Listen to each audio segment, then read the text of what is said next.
Rex, la revue Express. Bonjour à tous et bienvenue dans ce nouvel épisode de Rex, la revue Express. Ici, on décrypte les infos, les actus et les faits divers. Salut Cyriac. Salut Janice, comment ça va? Ça va et toi? Ça va. Nouvelle semaine, nouvelle actualité très très chaude actuellement en France. Je n'en dis pas plus comme d'habitude. Cette année, elle n'a pas été de tout repos. Tous les matins, c'était la même course. Chercher un taxi parce que maman partait travailler bien avant qu'on soit réveillé.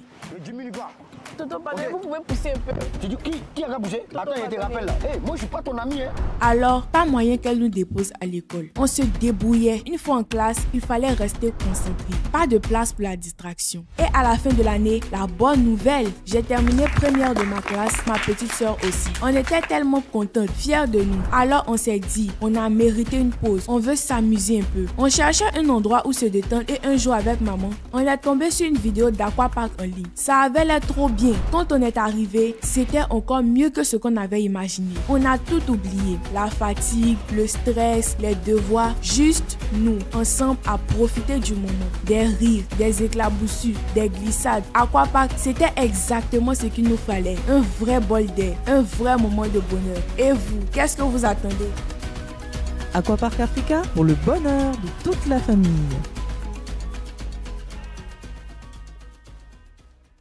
Je balance la vidéo à l'écran et puis on décortira ensemble. T'es prêt? 3, 2, 1, let's go! Bruno Retailleau s'inspire-t-il de Donald Trump? Le ministre de l'Intérieur a lancé mercredi 18 juin une vaste opération contre l'immigration irrégulière. Pendant 2 jours, 4000 policiers, gendarmes, douaniers, militaires sont mobilisés en France, en particulier dans les gares et les bus. Pour le ministre, il s'agit de montrer que les clandestins ne sont pas les bienvenus. Plusieurs associations et syndicats dénoncent plutôt des rafles, ni plus ni moins. Jeudi 19 juin, je suis donc allé faire un tour Gare du Nord à Paris, où le ministre est venu faire la promotion de son opération. Je vous raconte ce que j'ai vu. Je suis arrivé vers 9 h, un peu avant le ministre. Je connais bien la Gare du Nord et tout de suite, j'ai remarqué une forte présence policière et encore plus de contrôle que d'habitude. J'ai filmé discrètement car c'est interdit dans les gares sans autorisation. Un policier me l'a d'ailleurs rappelé durant ce tournage. Une autorisation délivrée par la SNCF pour tout ce qui est prise de vue audio, vidéo. Là, je pourrais pas venir filmer les contrôles par exemple. Ah, si, à l'extérieur. À l'extérieur, mais dans la gare, je peux pas. Non, après, il faut l'autorisation. Même si c'est une action de la force publique dans un lieu public, moi, je peux pas... Il faut vous demander à Gareco Connexion, l'autorisation de filmer. Bruno Retailleau est arrivé ensuite très bien entouré par les forces de l'ordre, sa communication et ce qu'on appelle le pool, un groupe de journalistes autorisés à suivre le ministre au plus près. Moi, j'étais à l'extérieur de ce dispositif et j'ai pu filmer autre chose. D'abord, ce comité d'accueil qui voulait dénoncer la politique migratoire. Solidarité avec les sans-papiers. Non, solidarité avec les sans-papiers. Non, solidarité avec les sans-papiers. On a décidé de contester physiquement le fait que des personnes sans papier soient contrôlées, placées au commissariat et dans le but d'avoir des OQTF et d'être expulsées. C'est complètement une dérive fasciste pendant 2 jours. Bruno Retailleau est ensuite monté à l'étage avec la presse accréditée devant laquelle il a justifié son opération. Je pense que cette lutte contre l'immigration irrégulière, elle est fondamentale. On ne maîtrisera pas l'immigration, c'est ce que nous demandent les Français, dans leur immense majorité, si on n'oppose pas un front contre l'immigration irrégulière. On sait très bien que les désordres migratoires créent aussi des désordres sécuritaires. Moi, pendant ce temps, je suis resté en bas et j'ai pu filmer d'autres contrôles, presque tous sur des personnes racisées. Certaines de ces personnes ont été emmenées hors de la gare par la police. Je n'ai pas d'informations précises sur ces personnes, où elles ont été emmenées, mais l'objectif de ces opérations demeure d'interpeller et d'expulser. D'ailleurs, le ministère affirme que le nombre d'interpellations de personnes en situation irrégulière est en augmentation conséquente ces dernières semaines. Sur place, j'ai croisé Yann Manzi, le fondateur d'Utopia 56, une association d'aide aux migrants bien connue à Paris et dans le nord de la France. Il était là pour observer cette opération. Voici ce qu'il en pense. La réalité, c'est que M. Retailleau est en campagne à faire la course derrière le Front National. On nous dit que c'est des clandestins. Comment on fait pour quitter un pays en guerre? Comment on fait pour avoir un visa légalement pour fuir l'Érythrée, le Soudan, l'Afghanistan? Il n'y a pas de voie de passage sûr et légal. C'est ni plus ni moins qu'une politique d'une Europe forteresse qu'on a construite, avec une externalisation de nos frontières. Tout ça est pour faire peur aux gens. Un peu comme ce qui se passe aux États-Unis, installer la peur de ces sans-papiers, ces esclaves modernes à qui on va enlever tous les droits, pas le droit au chômage, pas droit à la sécu, pas droit à la retraite, pas droit à la CMU. Par contre, le droit de travailler au noir, de vivre comme des animaux, et surtout d'être une main-d'œuvre corvéable à merci. C'est pas faux, c'est qui dit. Bon, qu'est-ce que tu penses déjà de la situation? Déjà, moi, je retiens un point, et ça, je l'avais déjà dit il y a très longtemps. Trump a décomplexé tout le monde. C'est ça. Simplement. C'est ça. Il a commencé à faire tout ce que les gens pensaient tout bas. Je pense qu'on l'a répété ici à maintes et maintes reprises. Donc, il y a quoi déjà à nos frères sans papier. Hein, c'est pas facile, comme le monsieur l'a expliqué. Voilà, comment on fait pour quitter un pays en guerre, etc. Maintenant, tout le monde n'a pas la même situation. Il y a des gens qui pouvaient s'en sortir chez eux, mais qui ont quand même décidé de partir de manière illégale. Et c'est ça qu'on dénonce ici. Et malheureusement, voilà, on peut pas empêcher les autres de penser comme ils pensent ou ce qu'ils pensent de nous, en fait, concrètement. Mais déjà, toi, qu'est-ce que tu en penses de la situation? Bon, c'est une opération médiatique, hein, clairement. C'est montrer que désormais, si vous êtes sur le territoire de façon illégale, bon, ça a toujours été le cas. Il y a eu des contrôles au faciès de façon aléatoire. Mais là, précisément, on vous dit, si vous êtes sûr que vous êtes en situation irrégulière et que vous tombez dans nos filets ce jour-là, ben, c'est capoute. C'est clair. Voilà. Et j'ai même une vidéo de Rotayo qui dit ça lui-même. Donc, peut-être je vais la balancer aussi, comme ça, on va la regarder. Donc, le message, il est très clair. Je veux décourager l'immigration irrégulière. Sans cela, de toute façon, il n'y aura aucune maîtrise de l'immigration. C'est un engagement. Genre, pas que le gars est trop impliqué, mais je veux... c'est révolutionnaire ce qu'il est en train de faire là actuellement. Il est ministre et puis il est un peu en campagne de com aussi pour la présidence, on va pas se mentir. Il n'y a jamais eu de contrôle en France, à la gare du Nord. Non, mais là, il dit qu'il veut décourager même. Il veut vous dégoûter. C'est clairement ce qu'il a dit. Hein. C'est clairement ce qu'il a dit. Que j'ai pris devant les Français. Le message, le signal, c'est de dire à tous les candidats à cette immigration irrégulière et donc à la fraude, ne venez pas en France.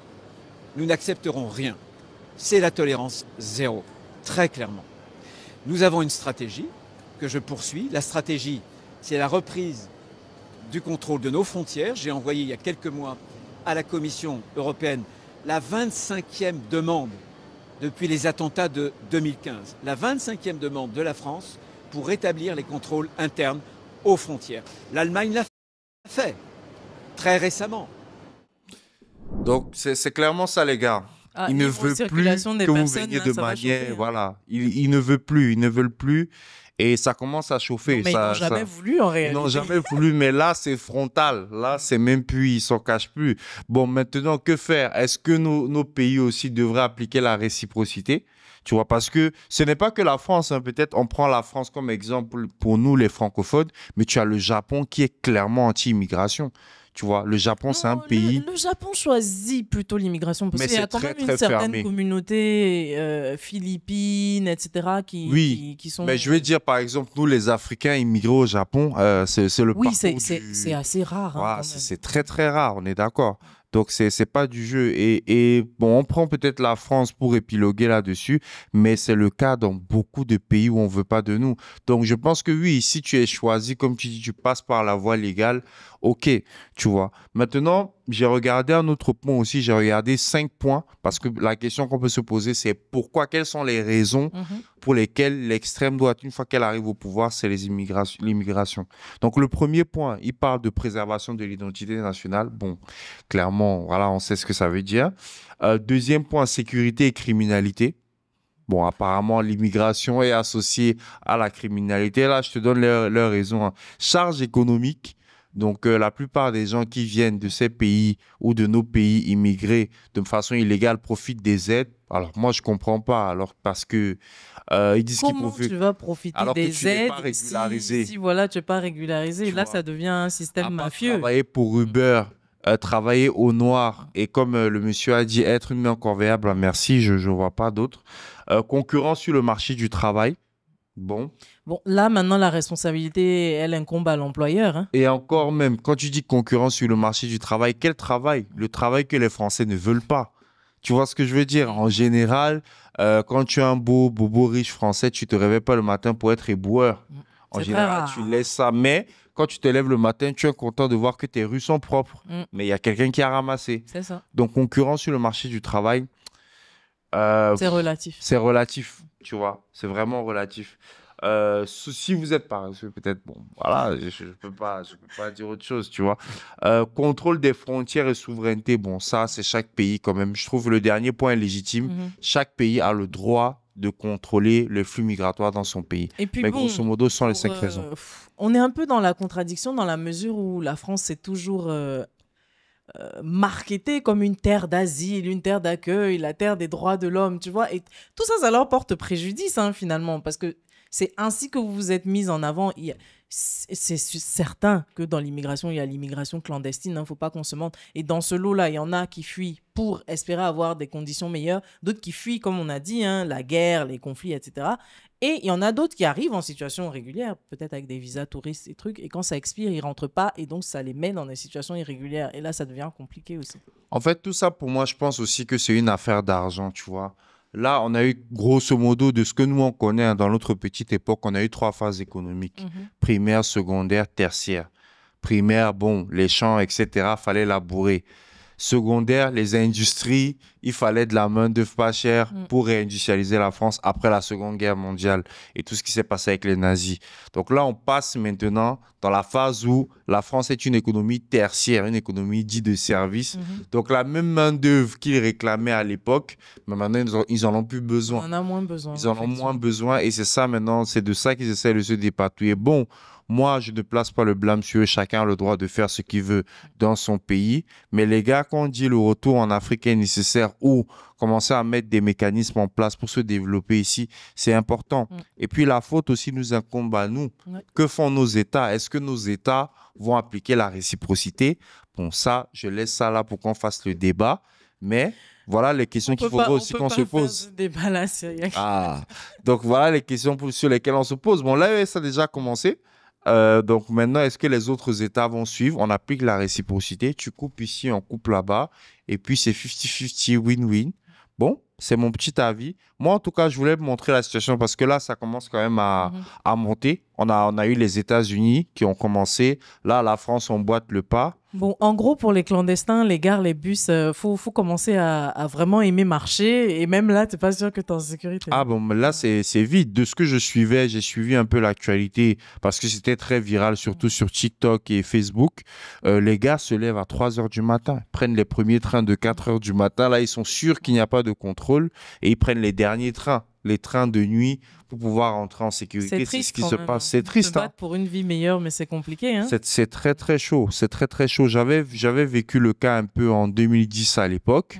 Je voyais comment les gars se faisaient traiter. C'est horrible. C'est glaçant de voir ça.